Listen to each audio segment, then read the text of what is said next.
আপনারা দেখছেন সংবাদ সারাদিন, আপনাদের সঙ্গে রয়েছে আমি অঙ্কুর। এই মুহূর্তের গুরুত্বপূর্ণ খবর, 5ই জানুয়ারি এনফোর্সমেন্ট ডিরেক্টরেট যখন সন্দেশখালীতে শেখ শাহজাহানের বাড়িতে গিয়েছিল তখন তাদের ওপর চড়া হয় বহু মানুষ।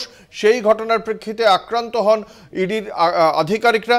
সেই ঘটনার প্রেক্ষিতে কলকাতা হাইকোর্টে মামলা দায়ের হয়েছিল। আজ সেই ঘটনার তদন্ত ভার সিবিআই এর হাতে তুলে দিল কলকাতা হাইকোর্ট। কথা বলবো এই বিষয়ে, আমাদের সঙ্গে নিউজরুম থেকে রয়েছেন আমাদের প্রতিনিধি পীযূষ কান্তি নাগ। পীযূষ, এই রায়ের দুটি ভাগ রয়েছে এবং সেই দুটি ভাগেরই বিশদ ব্যাখ্যা করছিলে তুমি দর্শকদের কাছে। প্রাথমিকভাবে একটা বিষয় বোঝা যাচ্ছে যে ইডি মনে করছে যদি এই 56 দিন পরে গ্রেপ্তার হন শেখ শাহজাহান, তিনি যদি এখনো রাজ্য পুলিশের হাতে থাকেন তাহলে সমস্ত তথ্য প্রমাণ নষ্ট হওয়ার আশঙ্কা করছে তারা, সেই জন্য সিবিআই এর কাছে চাইছে। এর আরেকটি জায়গাও তুমি উল্লেখ করতে চাইছিলে, সে বিশদে জানাও। যেটা প্রথমে বলছিলাম, এই কারণেই কিন্তু ইডি হেফাজতের নির্দেশ দিয়েছেন এবং প্রধান বিচারপতি ডিভিশন বেঞ্চ মনে করেছেন যে এক্ষেত্রে সময় নষ্ট কোনো প্রয়োজন নেই এবং তাই আজই বিকেল 4টের মধ্যে তাকে তাদের ইডির হেফাজতে তুলে দেওয়ার নির্দেশ জারি করেছেন। রায়ের অন্যান্য পার্টটা যেটা হচ্ছে ইডি আধিকারিকদের ওপরে হামলার ঘটনায় সিবিআই তদন্ত কেন, এই জায়গাটায় যদি বিশ্লেষণ করা যায় তাহলে রাজ্য সরকারের পক্ষ থেকে যে রাজ্যের অ্যাডভোকেট জেনারেল বলেছিলেন যে এটা প্রাইমা ফেসি তদন্তের প্রাইমা ফেসি অবস্থায় রয়েছে। এই প্রাইমা ফেসি অবস্থায় যখন তদন্ত রয়েছে সেক্ষেত্রে তদন্তকারী সংস্থাকে তদন্ত করার একটা সুযোগ দিতে হবে।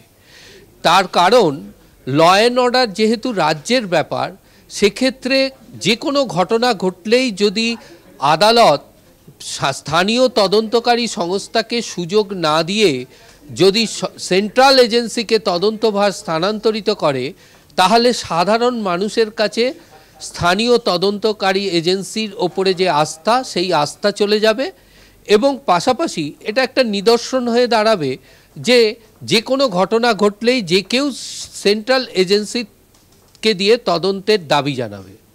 এটাই ছিল রাজ্যের অ্যাডভোকেট জেনারেলের মূল দাবি। পাশাপাশি তিনি দাবি করেছিলেন যে বিচারপতি জয় সেনগুপ্ত যে সিট গঠন করেছিলেন সেই সিটের একজন যেমন রাজ্যের তদন্তকারী সংস্থার প্রতিনিধি ছিলেন, পাশাপাশি সেন্ট্রাল এজেন্সিরও একজন প্রতিনিধি ছিলেন। রাজ্য সরকার পরিষ্কারভাবে সেই তদন্তকে মান্যতা দিয়ে রাজ্য সরকার সিআইডির হাতে তদন্ত দিয়েছিলেন এবং রাজ্য কিন্তু যেহেতু আদালত থেকে সমস্ত এফআইআর এর ওপরে একটা স্থগিতাদেশ জারি হয়েছিল, ফলে তদন্ত কিন্তু সে জায়গায় থমকে দাঁড়িয়েছিল।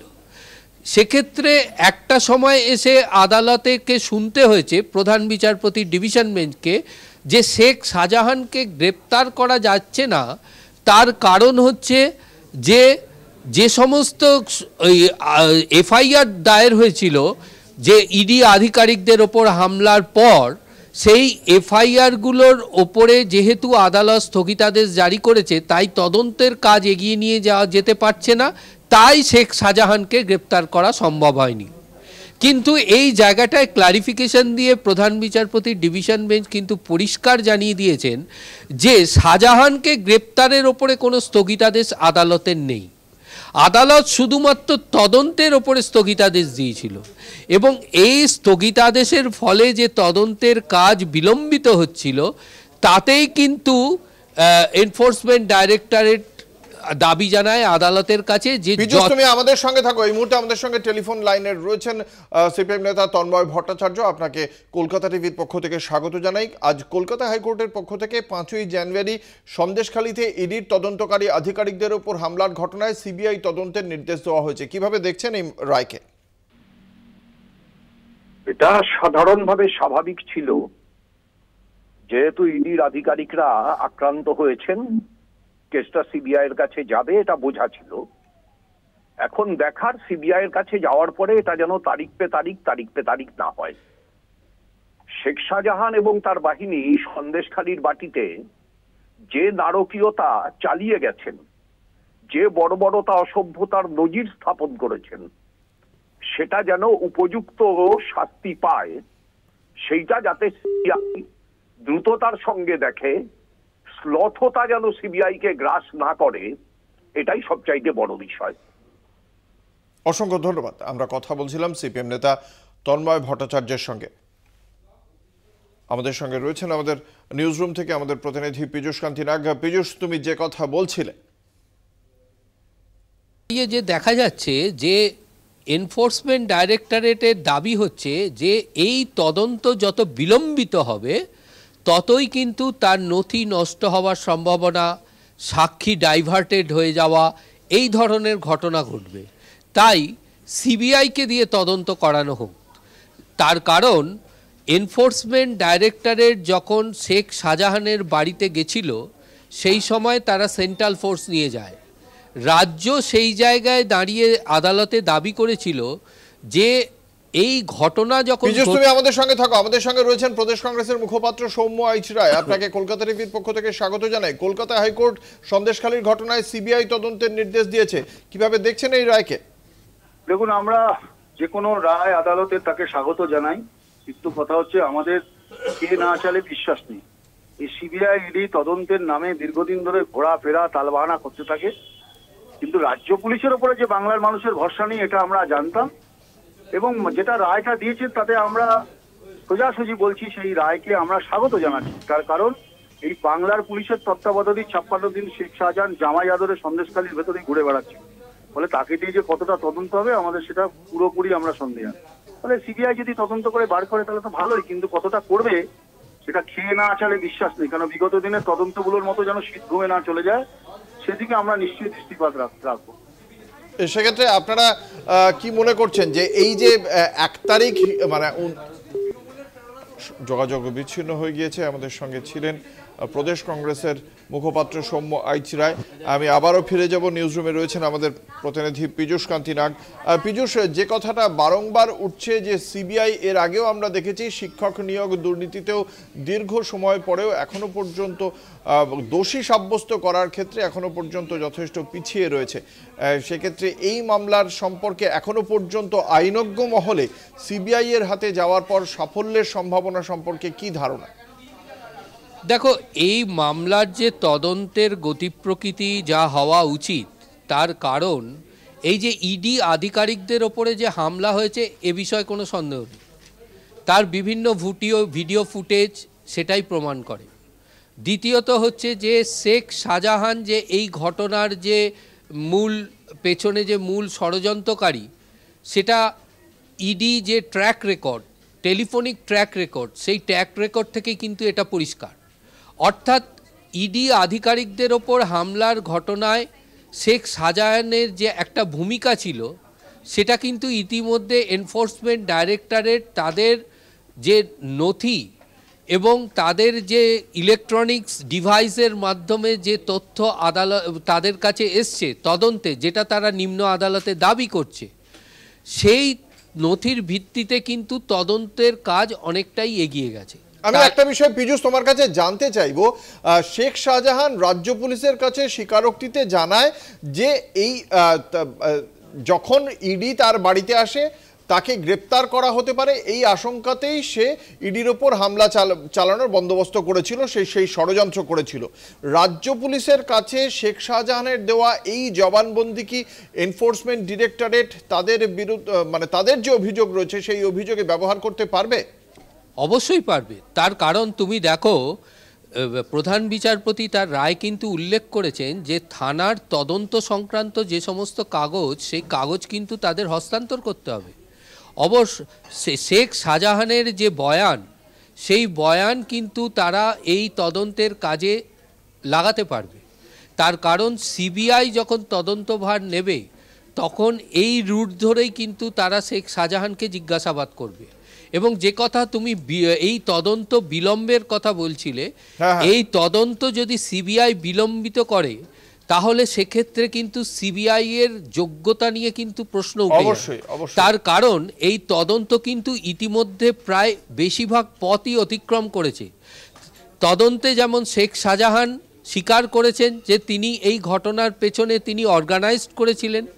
এখন তদন্তে করতে গিয়ে তারা দেখবে যে শেখ শাহজাহান কাকে ফোন করেছিলেন এবং সেই ব্যক্তিকে জিজ্ঞাসাবাদ করে আসবো। তার আগে একবার জেনে নেব সন্দেশখালীর মানুষ এই ঘটনায়, এই যে সিবিআই তদন্তের নির্দেশ দেওয়া হলো, তাকে কিভাবে দেখছেন। আমাদের সঙ্গে রয়েছেন সন্দেশখালী থেকে আমাদের প্রতিনিধি সঞ্জিত চক্রবর্তী।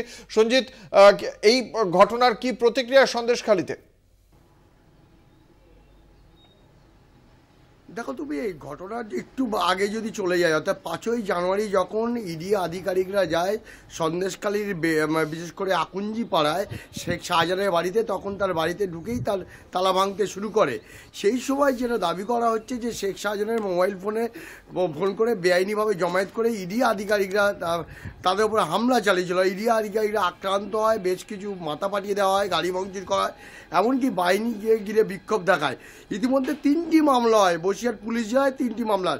অর্থাৎ নেজার থানায় যেমন ইডি আধিকারিকদের পক্ষ থেকে একটি মামলা করা হয়, তাদেরকে মারধর করা হয়েছে, তাদের গাড়ি ভাঙচুর করা হয়েছে, বেশ কিছু জিনিস তাদের নথিপত্র চুরি হয়েছে। পাশাপাশি শেখ শাহজাহানের পরিবার অর্থাৎ তার পরিচারিকা সহ তারা একাধিক অভিযোগ করে যে কোনো নোটিশ ছাড়াই তার বাড়িতে ঢোকে ইডি আধিকারিকরা এবং হেনস্থা করে এবং বিভিন্ন রকম হুমকি দেয়, এমনটাই অভিযোগ। পাশাপাশি পুলিশের পক্ষ থেকে কিন্তু একটু সুমোটো মামলা হয়, অর্থাৎ বসিরহাট পুলিশ জেলার পক্ষ তখন পুলিশ সুপার ছিল ডক্টর জবি থমাসকে, তিনি একটি সুমোটো মামলা করেন। এই মামলা করার পক্ষে কেস স্টার্ট হয়। দীর্ঘ 55 দিন পরে যখন শেখ শাহজাহান গ্রেপ্তার হলো, সেই গ্রেপ্তারের মধ্যে দিয়ে যেমন খুশির আবার সন্দেশখালী মানুষের, এটাও দাবি করা হচ্ছিল বারবার সন্দেশখালীর একাংশ মানুষের দাবি, যারা দীর্ঘদিন ধরে দাবি করেছে যে রাজ্য পুলিশ এতদিন খুঁজে পাচ্ছে না, এই তদন্তভার এই তদন্ত প্রক্রিয়া সিবিআইকে দেওয়া হোক। কিন্তু ইতিমধ্যে তুমি জানো হাইকোর্টের নির্দেশে সিবিআইকে আজকে দেওয়া হয়েছে। অর্থাৎ মূলত এই ঘটনাগুলো, অর্থাৎ একদিকে ইডি আক্রান্ত হয়েছে এবং তাদের ভাঙচুর হয়েছে গাড়ি, পাশাপাশি গুরুত্বপূর্ণ নথি চুরি হয়েছে স্পেসিফিক এই অভিযোগের ভিত্তিতে। কিন্তু পুলিশ ইতিমধ্যে তার বিরুদ্ধে প্রায় 11টি মামলা করেছে, অর্থাৎ মামলা রুজু হয়েছে শেখ শাহজাহানের বিরুদ্ধে। যে মামলাগুলো 8ই ফেব্রুয়ারির পর থেকে করা হয়েছে এবং তার বিরুদ্ধে 45 থেকে 46টা মামলা রয়েছে। এই মামলাগুলো কিন্তু সবই পুরনো। এখন প্রশ্ন হচ্ছে 55 দিন কেটে যাওয়ার পরে শেখ শাহজাহান অবশেষে পুলিশের জালে গ্রেপ্তার হয়েছে। বারবার যেটা বলছিলাম যে স্থগিতাদেশ হাইকোর্টেতে স্থগিতাদেশ ছিল, যার কারণে পুলিশ নির্দিষ্টভাবে কড়া পদক্ষেপ নিতে পারছিল না। তারপরে তার 36 ঘন্টার মধ্যে শেখ শাহজাহানকে গ্রেপ্তার করেছে। বারবার এই ঘটনায় জানতে শেখ শাহজাহানের ওই সন্দেশখালীর মানুষ তারা দাবি করছিলেন যে এই তদন্তভার সিবিআইকে দেওয়া হোক, সিবিআই তদন্ত করুক। ইতিমধ্যে কিন্তু এই তদন্তভার পেয়ে রীতিমতো খুশি সন্দেশখালীর মানুষের। তাদের যেটা দাবি, মূলত তারা দীর্ঘদিন দাবি করছিল যে পুলিশ যখন খুঁজে পাচ্ছিল না, তাহলে অন্য তাকে আড়াল করার চেষ্টা করছিল। রাজ্য পুলিশের ওপরে একটা অংশের ওপরে ক্ষোভ তৈরি হয়েছিল সন্দেশখালী, যার জন্য বারবার আন্দোলন বিক্ষোভ সংগঠিত হয়েছিল। বারবার সন্দেশখালী থানায় অভিযোগ, সন্দেশখালী এবং ন্যায় থানায় অভিযোগ করতে গেলে শাসক দলের নেতাদের কাছে যেতে বলা হতো। এই অভিযোগগুলো কিন্তু সন্দেশখালীর মানুষের একটা অংশ ছিল, যার কারণে এই ক্ষোভটা তৈরি হয়েছে। দীর্ঘদিন আন্দোলন কর্মসূচি লাগাতার সন্দেশখালীর এই আন্দোলন দেখেছে গোটা রাজ্য। তারপরে আজকে সিবিআই তদন্ত পেয়ে রীতিমতো সন্দেশখালী মানুষের খুশি। বিশেষ করে শেখ শাহজাহানকে সিবিআই নিচ্ছে এবং তদন্তভার তারা সঠিক হবে বলে এমনটা মনে করছেন। কিন্তু প্রশ্ন হচ্ছে যে একাধিক অভিযোগ রয়েছে, অর্থাৎ পুলিশ নিজস্ব একটা সুমোটো মামলা করেছে, শেখ শাহজাহানের পরিবারের থেকে মামলা করা হয়েছে এবং ইডির তরফ থেকে মামলা করা হয়েছে। ইডির সেই তদন্তভার সিবিআই যখন নিচ্ছে, বিশেষ করে সেই তদন্ত তাদের নির্দেশ দেওয়া হয়েছে। এখন এই 3টে অভিযোগের ভিত্তিতে, এই অভিযোগটা এর আগেও তুমি জানো রাজ্য পুলিশ কিন্তু তাদের এই মামলার মধ্যে এটা নিযুক্ত করা হয়েছিল। তার ল্যাপটপ ছিনতাই, তার মোবাইল ফোনে বিভিন্ন মানুষকে বেআইনিভাবে জমায়েত করেছিল 5ই জানুয়ারি এবং অসংগঠিতভাবে, অর্থাৎ ইডির উপরে আক্রান্ত হয়েছিল এই শেখ শাহজাহানের মোবাইল থেকে। রাজ্য পুলিশ কিন্তু আগেই এই মামলায় যুক্ত করেছিল। তাহলে প্রশ্নগুলো নতুন করে সিবিআই যখন এই তদন্তভার নিচ্ছে, এর মধ্যে নতুন করে তথ্য উঠে আছে কিনা সেটাও তদন্তকারীরা একবার দেখবে। অন্যদিকে সন্দেশখালী মানুষ বারবার যেটা বলছিল একটা অংশ, যে সিবিআই তদন্ত করুক, অর্থাৎ শেখ শাহজাহানের এই অভিযোগে তাদের দৃষ্টান্তমূলক শাস্তি হোক। অঙ্কুর, একবারেই ধন্যবাদ। আমাদের সঙ্গে ছিলেন আমাদের প্রতিনিধি সঞ্জিত চক্রবর্তী।